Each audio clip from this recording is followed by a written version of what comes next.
Living in the Leaf Village from Naruto would suck.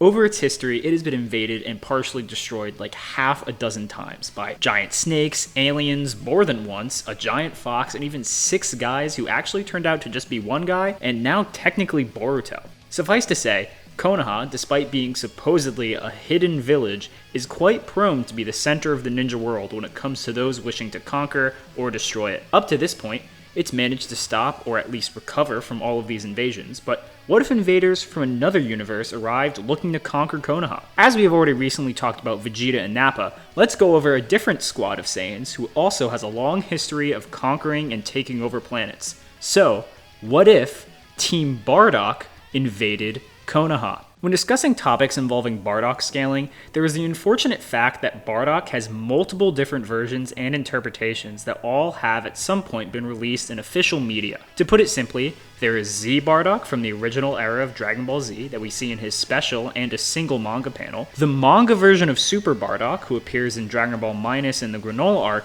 and the anime version of Super Bardock who appears in the Broly movie, and finally the Bardock who goes Super Saiyan in the non-canon special. Due to there being this many different versions, it's important to establish which Bardock and his squad that we're talking about, and how strong they are. Firstly, how different are Super and Z Bardock from each other actually? Ignoring differences in their character traits and how they feel about Goku, they do actually have a squad that was wiped out by Dodoria in both continuities. However, the most significant difference between them is that Z Bardock is probably a lot stronger than Super Bardock.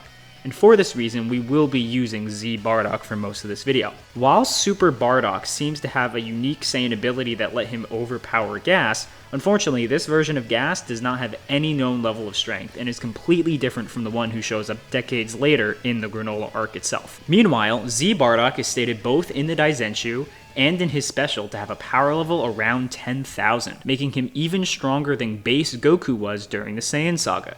Though technically, Bardock at this level of strength never actually fought alongside his squad, we will be saying Bardock at his peak of strength is alongside his squad mates. Determining the power of his squad is a bit more ambiguous as they don't exactly have stated power levels, though we can generally get a gist of where they're at. According to Toriyama, there are 3 tiers of Saiyan: low, middle, and high class. The true high class only actually belonging to King Vegeta and Vegeta at the time. Other guides supporting this saying King Vegeta is the strongest Saiyan alive at the time. Given how Nappa, a middle class Saiyan, has a power level of 4,000, it's reasonable to assume that the other 4 members of Bardock's squad are below Nappa's level. We also know the bare minimum for being in Frieza's army is a power level of 1,500, meaning that his squad members all exist between these 2 points, all likely to varying degrees. However, it's incredibly important to note that Bardock and his allies can also transform into Uzarus, multiplying their power level 10 times what it was before, putting Bardock at 100,000 and the rest of his squad members above 15,000 and 40,000, which puts them above all of Frieza's henchmen in power besides Ginyu and his power level of 120,000. So,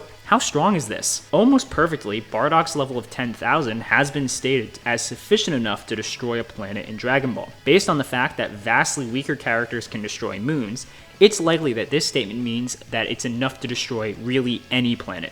As technically, one might be able to destroy, say, a small planet, but not larger ones. Given how Bardock has become 10 times stronger than this would likely push him out of the level of large planetary and into dwarf star level. His squad, who at best would be less than half as strong as him, would likely still all be large planetary. As for speed, let's go over a light dodging feat in Dragon Ball that I actually haven't talked about before. King Piccolo is capable of firing lasers from his eyes that are specifically stated to not be made of ki and be real actual lasers. Goku is shown to be faster than these lasers at a power level of 260. This would put Bardock at a power level of 10,000 as being approximately 38 times faster than light. While the Great Ape form does make him stronger, it does not make him proportionally faster to the same degree due to its larger size. In Dragon Ball Super Broly, Paragus makes this very clear and even calls Uzaru slow and bulky, which is why Ikari Broly was so strong, as he did not have this weakness and only all the benefits from the Uzaru form. We do also see that it is very likely that the Saiyan squad would wait to attack when the moon is out, as both in the manga and anime, even when attacking those far weaker than them, they still chose to wait until they could use their Rosaru forms. Unlike the likes of Goku or really any of the other martial artists on Earth, the Saiyans have very little fighting skills. Even using ki techniques that increase your power level, like the Kamehameha, was a foreign concept to low-class Saiyans like Raditz. Still, they do have ki blasts and all the benefits of basic understanding of ki like flight. Arguably, Bardock can also see the future, but that doesn't exactly help him win any fights. So for now, let's move on to the Leaf Village and its defenders. For this video, we'll be taking the Leaf Village as it was during the relatively peaceful era before the invasion of the Otsutsuki, Kinshiki, and Momoshiki.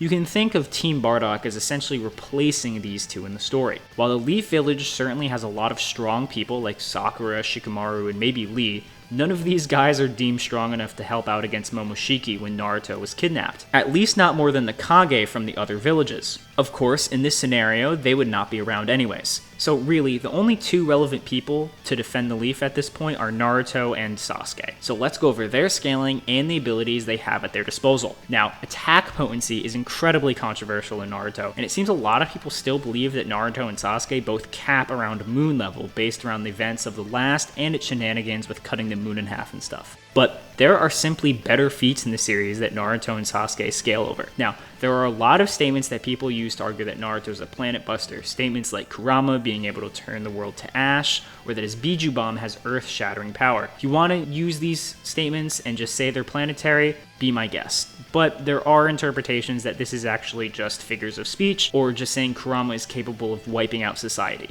But either way, there are feats that we can just use instead. As we know from the Naruto lore, Kaguya's son Hagoromo, when incredibly weakened, was able to create the moon and throw it into the sky. To move something that large under a short time frame would be a planet-level feat. Given how younger versions of Naruto and Sasuke fought a stronger Madara than the one that considered to be relative to Hagoromo, this puts both of them easily at planet level before the fight with Kaguya at a bare minimum. However, Kaguya has scaling that is simply incomparable to what came before. Kaguya has implications that she can both create and destroy dimensional spaces with her power. These dimensions are shown to be large enough to at least contain stars in them. Now, there are some people who still think that Naruto and Sasuke have never surpassed Kaguya, but the fact that Naruto and Sasuke have smacked around both Toneri, who is stated to be the strongest enemy, and Momoshiki, who is considered a bigger threat than Kaguya, makes it pretty clear that at worst, they are on the same level of power that she is. Speed is a lot harder to justify and just as controversial as attack potency, as quantifying strength increases in Naruto is really weird and difficult to do, and pretty much no one agrees on what baseline the Naruto verse scales to when it comes to speed. For this video,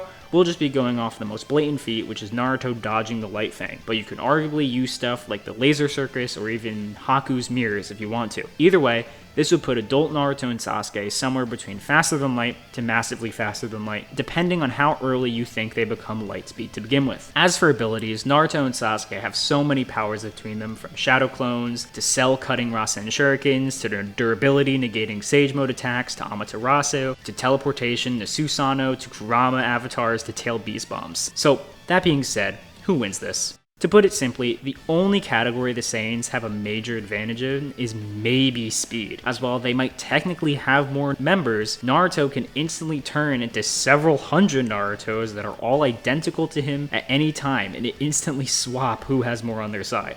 Clearly, Naruto and Sasuke have more power, and to even come close to rivaling them, the Saiyans would need their Grade 8 forms, which would ironically negate the speed advantage they started with in the first place. Now, a lot of people might say the Saiyans would just wipe out the city from far away and go on to conquer the rest of the planet. However, in pretty much every interpretation of the Saiyans' invasions, we see that with Bardock, they're shown very systematically and even leaving buildings intact to the point where signs of the invasion still exist for decades later. So, could the Saiyans conquer Konoha? At least at this point, no they couldn't. If you made it this far, thank you so much for watching. As always, if you like this kind of stuff, make sure to like and subscribe. And, as always, let me know how I'm wrong in the comments down below. See ya!